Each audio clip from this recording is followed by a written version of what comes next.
Muito bom.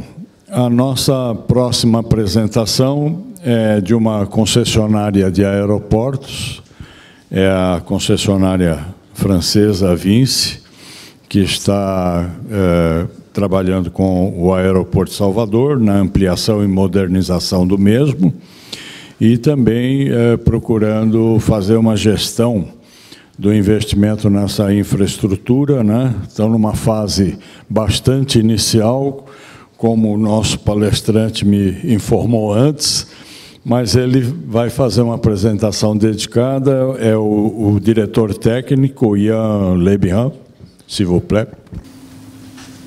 Bom, como puderam escutar o vídeo, somos um operador grande, que opera em vários países ao mesmo tempo, mas a força do operador fica mais nessa relação de parceria com a companhia aérea. Hoje são mais de 250 companhias aéreas, e isso permite realmente um passeio do desenvolvimento regional dos países, dos aeroportos onde operamos. Trazer turismo, trazer negócio, tudo. Essa é a força realmente do Grupo Vinci. O crescimento, falava antes, que foi muito rápido, só 2016, espaçamento geográfico. Hoje estamos realmente muito mais presentes em vários países do mundo, não? O crescimento, em 2012, Vinci só tinha alguns aeroportos regionais dentro da França. Hoje somos o maior operador privado do mundo e o quarto operador mundial de aeroportos, não? Nosso modelo somos inversionistas, mas integramos a gestão, integramos a construção,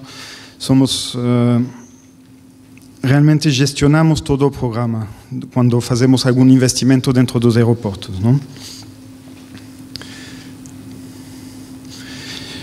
O principal ponto que faz a força de Vinci dentro do mundo das concessionárias, Vinci é concessionário rodoviário desde há muitos anos, mas dentro dos aeroportos que realmente somos um inversionista de largo prazo. Vamos a manter a parceria sempre com nossos clientes, com os concedentes.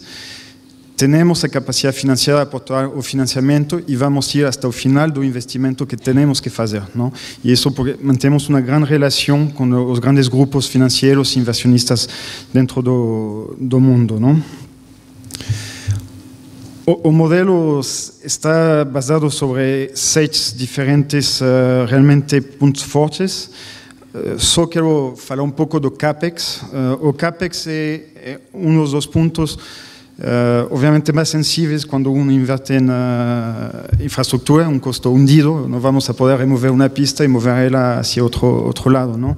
Então, sempre vamos a ter a visão do OPEX, vamos a tratar de antecipar dentro de um ambiente dinâmico, onde o câmbio tecnológico vai muito rápido, as exigências dos passageiros, as exigências das autoridades em matéria de segurança são muito cambiantes, mas vamos sempre a buscar melhoria na operação do aeroporto e acompanhar com a infraestrutura. Não é a infraestrutura que vai acompanhar a melhoria dentro da operação, senão primeiro fazemos esforço de melhoria na operação e depois aportamos a infraestrutura que é necessária.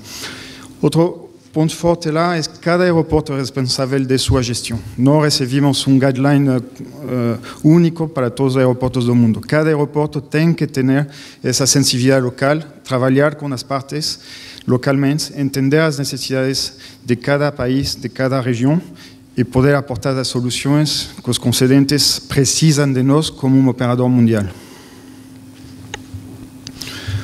Assim chegamos a Salvador. O Salvador, não vou estar lá muito tempo, mas é uma cidade com um potencial turístico muito forte, que foi o que olhou a Vinci há 2 anos atrás, como potencial de crescimento. Uma concessão aeroportuária é ante todo uma concessão de risco tráfico, então é bem importante entender essas possibilidades de crescimento do tráfico de passageiros.